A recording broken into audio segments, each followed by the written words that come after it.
You can't laugh at that.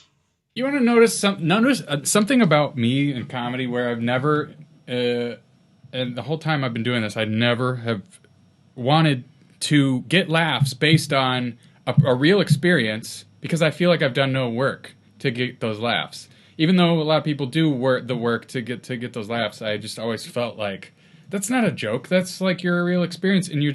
But people love character comedy. Like this guy's personality is so funny. People laugh really hard at that sort of thing because that's what makes narratives funny. Characters.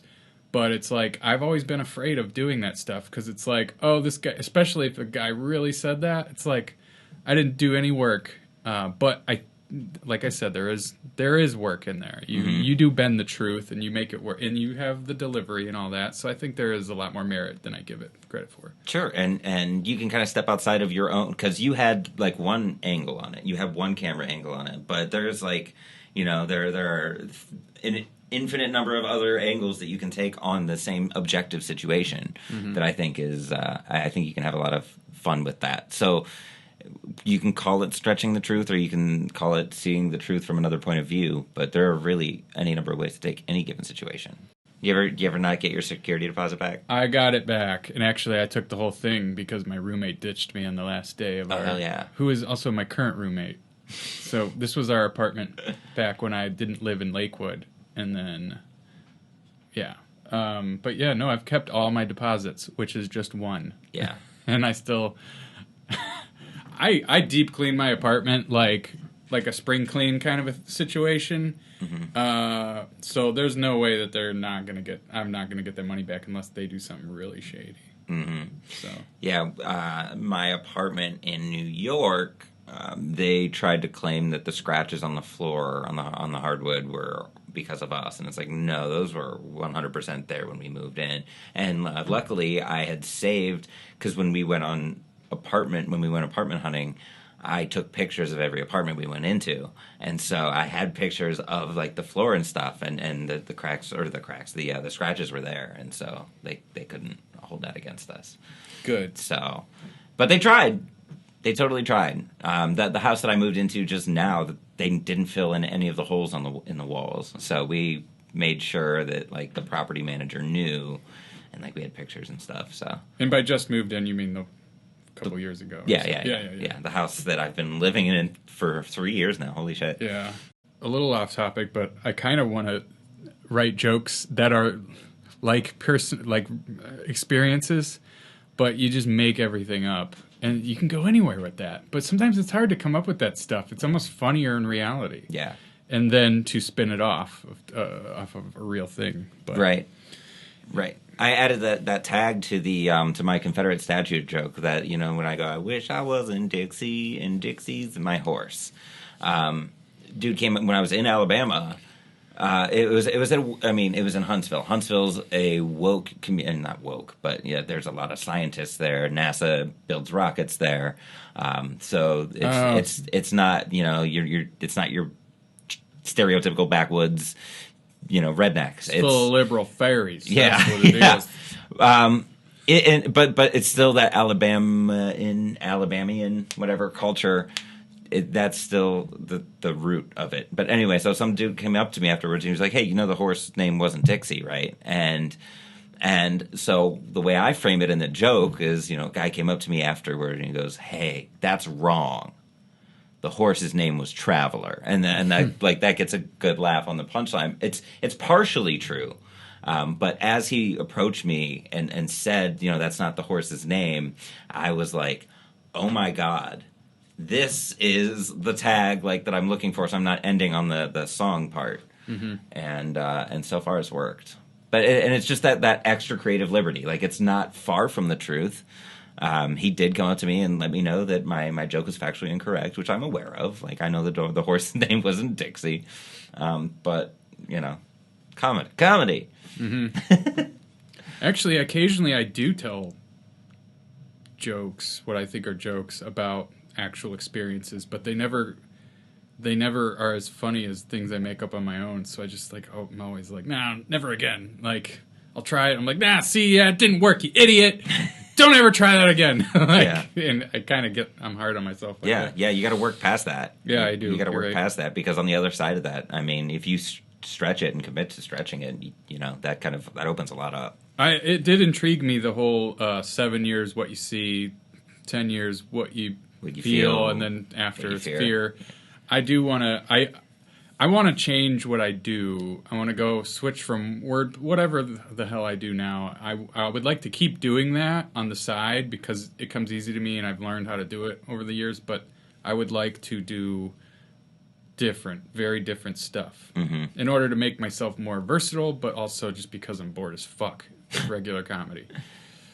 Wordplay is not funny to me anymore. Puns are not funny to me anymore. I have a relatively easy time doing it, and certain people appreciate it, but I think it's time for me to move on. And that's a tool that you can call on, too, if you're looking for a tag on a bit, too. Exactly. I added to my tag my period sex joke. I'm like, think minstrel, not menstrual. Well played. Yeah. Well played. See, there's always a time and a place for a pun. And I came up with that 3 years after I wrote that joke. 3 or 4 years. And I was like, wow, that reinvigorated that joke. So now I want to tell it again because I have that. Even though it fell flat the first couple times I told that, people just did not get it. Got to reword it a little or just find smarter people. Well, and here's the thing too. If you could even add like a physical action to it to kind of like demonstrate like what a minstrel would look like, so people make that connection. I did my breech baby joke. The one where when one door closes, another door opens, and a pair of gloved hands will pull you out.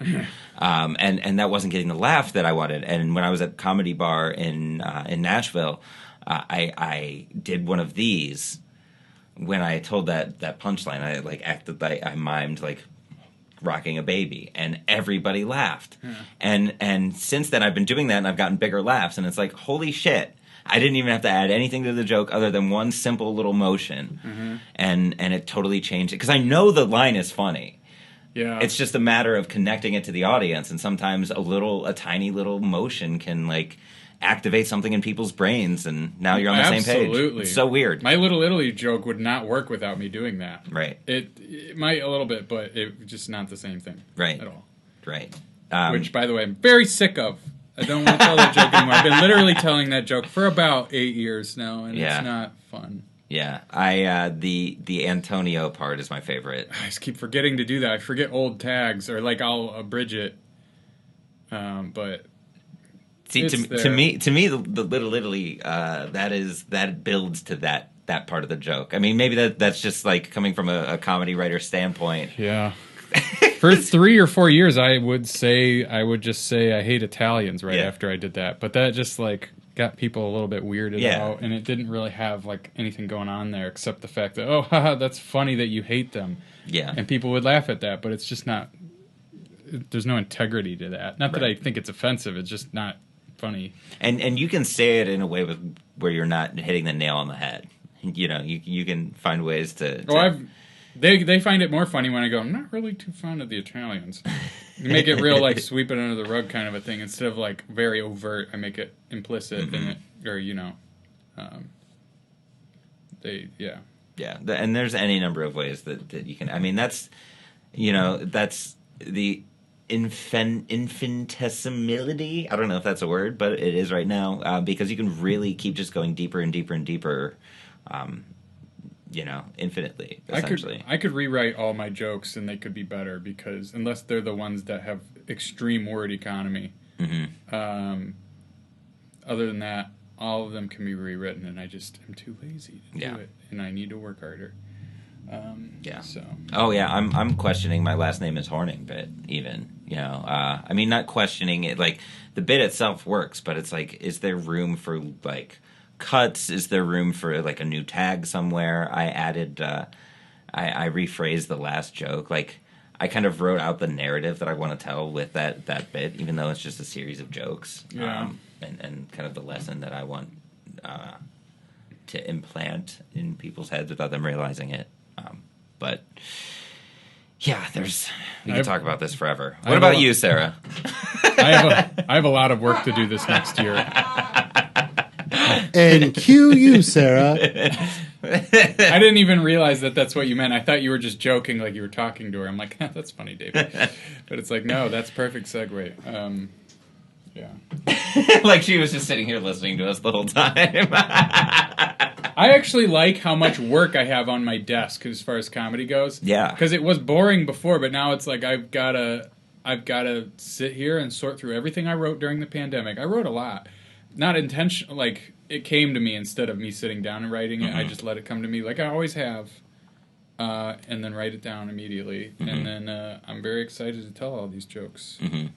Yeah, I was riffing in the shower, getting ready for a B-side, and that's where I came up with like, oh, it's 2021. Like I was just riffing about things that bother me. And it's like, oh, weed's still illegal. My favorite punchline that I got out of that was, cops are out here getting away with murder, and we can't get away with the munchies. And it's not the big punchline. It's building to that, whatever it may be when I get there. But there's some nice alliteration in there, too. Oh, yeah. Murder and munchies. M-U-M-U. Yeah, and then I go, puff, puff, pass, get you fired, click, click, boom, get you a paid vacation. That's just nice and rhythmic. Yeah. Sounds good. So I've been playing with that, and then I'll like build the bit around it. But I have a good baseline like where people will laugh. But I want that bit to just be super punchy. Like I was editing our episode with Jay Welch, and he was talking about how adding like little punches to the setup. If it's a longer setup, or if it's a more narrative or whatever, just like always have punchlines. He called it, and you called it bells and whistles. Yep, I almost said that. Yeah, you called it bells and whistles. He called it leaving breadcrumbs. Yeah. And to get to the big the meat. People need ornaments along the way because otherwise it's just a boring road of nothing. And you got to keep them. It's always been the psychology of keeping their attention. Say things that's why a lot of my topics are somewhat provocative or controversial, because it builds that tension, but it also gets their attention. And I did not mean, it's just, and it works. And that's part of the reason I say the things that I do, because talking about your fucking dog can be hilarious, but I don't think that shit's funny. Not because it isn't, but because I have a hard time making things like that. I don't know. It'd have to be very specific experience versus just kind of dogs are weird. And they, there's plenty in there. I'm self-conscious. It's not that they're bad topics. It's just I feel like I have this bad complex, which is ruining. I got to get out of this. It's where I feel like lameness is like poison to comedy, where you're like, you talk about something a little bit mundane and it's like, oh, I just want to go to sleep. But really, I mean, it's not what you're talking about, it's how you're doing it. That's really what matters. And a lot of comics, and I do it too. And I feel it when I tell these jokes on stage or when I put them on Twitter or whatever, but it's usually the first thing that comes to mind. And that's what everyone thinks. Yeah. So it's like, I'm delivering it in my own way, but you can work hard. You can dig deeper into the content here. Yeah. Cody Cooper told me usually around the third discovery that you have in a topic, that's where the real funny starts. That's where you start to make it your own. I can't think of specific examples, but I definitely know that that's happened to me at least however many times. Yeah. One good way to avoid that too is to take that first thought that's funny to you, and then try to write down as many ways to say the same thing differently. Yeah. I mean, you can do it in list form. You can just talk it out. Whatever works for you. Bust out the thesaurus, for fuck's sake. Don't be like, make it interesting. Gary Gulman is a literary, comedian. He's a ne'er-do-well. Yeah, shenanigans. Yeah. I appreciate that, because those are bells and whistles in themselves. Interesting words. In the place of what could be otherwise mundane setup. And something as simple as just flipping open a thesaurus, and you might make a discovery about the topic as you're looking up synonyms to a word that you didn't think of before. I mean, these are little things that can stimulate your brain in different ways and have you thinking about the joke from a different point of view, especially when you're facing writer's block. Something as simple as opening a magazine and then trying to tie a totally unrelated article, like subject of an article, to what you're trying to write about. You might not be able to draw a direct line, but it might get you start thinking about whatever you're working on a little bit differently. Yeah. If you still have physical magazines, whatever. Yeah. You know, yeah. You can't laugh at that.